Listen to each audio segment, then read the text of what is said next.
السلام علیکم ورحمۃ اللہ وبرکاتہ۔ الدرس التاسع حکم تعلیق التمائم وحکم الذهاب الى الساحر والکاہن۔ الحمد للہ رب العالمین والصلاة والسلام على اشرف الانبیاء والمرسلین وعلى آلہ وصحبہ اجمعین، اما بعد فاعوذ باللہ من الشیطان الرجیم، بسم اللہ الرحمن الرحیم، ومن یتوکل علی اللہ فهو حسبہ۔ معزز حاضرین، اسلامی بھائیوں، بزرگوں اور دوستوں، اللہ تعالیٰ نے دنیا میں ہمیں پیدا فرمایا۔ پیدا فرمانے کے بعد وہ ہمیں مختلف طریقوں سے آزماتا ہے، جیسا کہ ارشاد ربانی ہے وَلَنَبْلُوَنَّكُمْ بِشَيْءٍ مِّنَ الْخَوْفِ وَالْجُوعِ وَنَقْصٍ مِّنَ الْأَمْوَالِ وَالْأَنفُسِ وَالثَّمَرَاتِ وَبَشِّرِ الصَّابِرِينَ، کہ ہم ضرور تمہیں آزمائیں گے دشمنوں کے ڈر کے ذریعے اور بھوک پیاس کے ذریعے اور اموال اور جان کی کمی کے ذریعے۔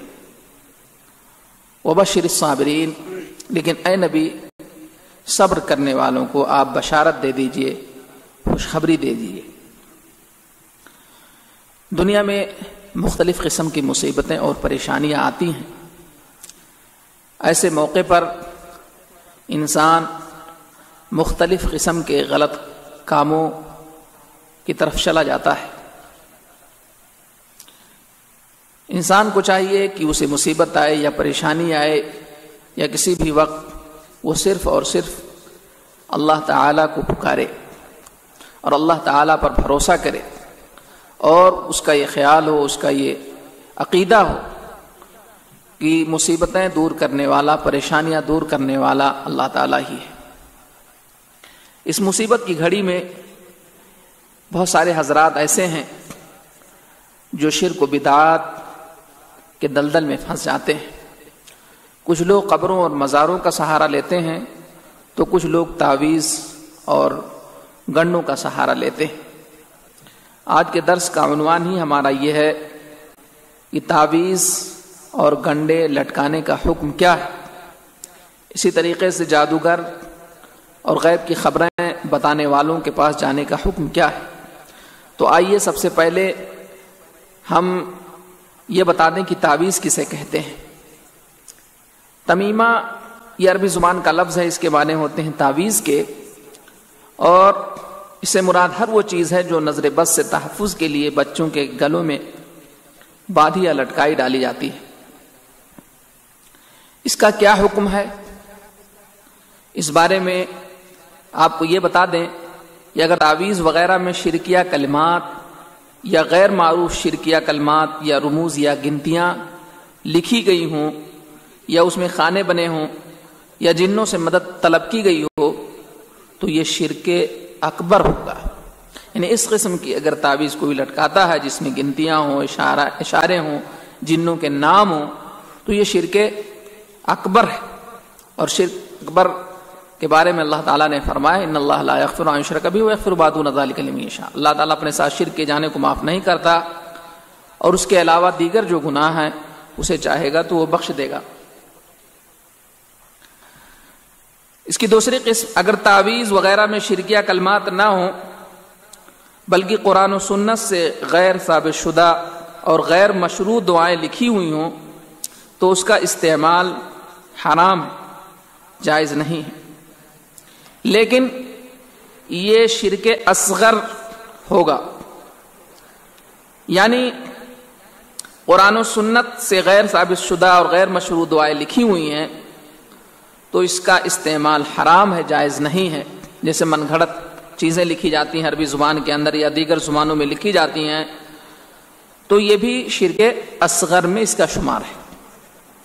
اور تیسری قسم ہے کہ اگر تعویذ وغیرہ قرآن و سنت سے ثابت شدہ دعائے معصورہ پر مشتمل ہو تو اس بارے میں سلف صالحین کے درمیان اختلاف ہے، لیکن صحیح بات یہ ہے کہ اس کا استعمال بھی حرام۔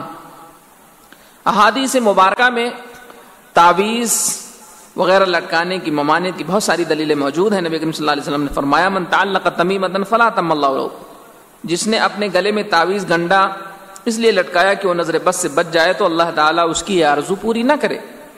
یہ مسند احمد کی روایت ہے۔ ایک دوسری روایت میں نبی کریم صلی اللہ علیہ وسلم نے فرمایا من تعلق تمیمۃ فقد اشرک، جس نے تعویذ گنڈا لٹکایا اس نے شرک کیا. یہ بھی مسند احمد کی روایت ہے. اسی طریقے سے ایک اور روایت ہے، نبی کریم صلی اللہ علیہ وسلم نے فرمایا ان الرقا والتمائم والتولا شرکن، جھاڑ پھونک، تعویذ گنڈے باندھنا اور میاں بیوی کے درمیان الفت پیدا کرنے کے لیے کیے جانے والے اعمال سب شرک ہیں. ایک اور حدیث میں رسول اللہ صلی اللہ علیہ وسلم نے فرمایا من تعلق شیئا وکل الیہ، جس شخص نے کوئی چیز لٹکائی تو اسی کے حوالے وہ کر دیا جاتا ہے. مسند احمد اور ترمذی کی روایت ہے. اسی طریقے سے امام ابو داؤد رحمہ اللہ نے حضرت عبداللہ ابن مسعود رضی اللہ عنہ کا واقعہ نقل کیا ہے کہ ان کی زوجہ محترمہ زینب رضی اللہ عنہ کا بیان ہے کہ میرے شوہر عبداللہ ابن مسعود نے میری گردن میں ایک دھاگا دیکھا تو پوچھا یہ کیا ہے؟ میں نے کہا یہ دم کیا ہوا دھاگا ہے. تو عبداللہ ابن مسعود رضی اللہ تعالیٰ عنہ نے وہ دھاگا کاٹ ڈالا اور فرمایا عبداللہ کے اہل و عیال تم اس شرک سے بے نیاز ہو. کیونکہ میں نے رسول اللہ صلی اللہ علیہ وسلم کو فرماتے ہوئے سنا کہ یہ جھاڑ پھونک، نظر بد سے تحفظ کے لیے مختلف چیزیں باندھنا یا اس کے لٹکانا یا محبت کے تعویذات سب شرک ہیں. میں نے کہا میری آنکھ میں چبھن تھی، میں فلاں یہودی کے پاس دم کرانے جاتی تھی، اس کے دم سے مجھے آرام ہو جاتا تھا. تو ابن مسعود رضی اللہ عنہ نے کہا یہ شیطانی حرکت ہے. وہ اپنے ہاتھ سے چبھوتا تھا، جب دم کیا جاتا تو وہ ہاتھ روک لیتا. اس تکلیف کے دوران تمہارے لیے اتنا کافی تھا کہ تم یہ دعا پڑھ لیتی جو رسول اکرم صلی اللہ علیہ وسلم پڑھا کرتے تھے. آپ فرماتے تھے اذهب الباس رب الناس واشف انت الشافی لا شفاء الا شفاءک شفاء لا یغادر سقما. اس طریقے سے مختلف قسم کی دعائیں اور اذکار وارد ہیں، اسے پڑھنا چاہیے. اسی طریقے سے کاہن کے پاس یا جادوگر وغیرہ کے پاس جانا یہ شرک ہے. نبی کریم صلی اللہ علیہ وسلم فرماتے ہیں من اتی کاہنا او عرافا فصدقه بما یقول فقد کفر بما انزل علی محمد. جو کسی کاہن کے پاس یا عراف کے پاس جو غیب کی خبریں بتانے والے ہیں یا ہتھیلی پڑھتے ہیں ان کے پاس گیا، ان کے باتوں کی تصدیق کی، نبی اکرم صلی اللہ علیہ وسلم کے اوپر جو چیزیں نازل کی گئیں اس کا کفر کیا. اسی طریقے سے نبی اکرم صلی اللہ علیہ وسلم فرماتے ہیں حد الساحر ضربۃ بالسیف، یہ جادوگر کی حد یہ ہے کہ اسے تلوار سے مار دیا جائے.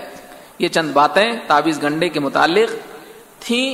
اسی طریقے سے ساحر اور کاہن کے پاس جانے کے حکم کے بارے میں تھیں. دعا کریں کہ اللہ تعالیٰ ہمیں کتاب و سنت کے مطابق زندگی بسر کرنے کی توفیق عنایت فرمائے اور خرافات اور بدعات سے ہمیں بچنے کی توفیق بخشے. آمین. السلام علیکم و رحمۃ اللہ وبرکاتہ.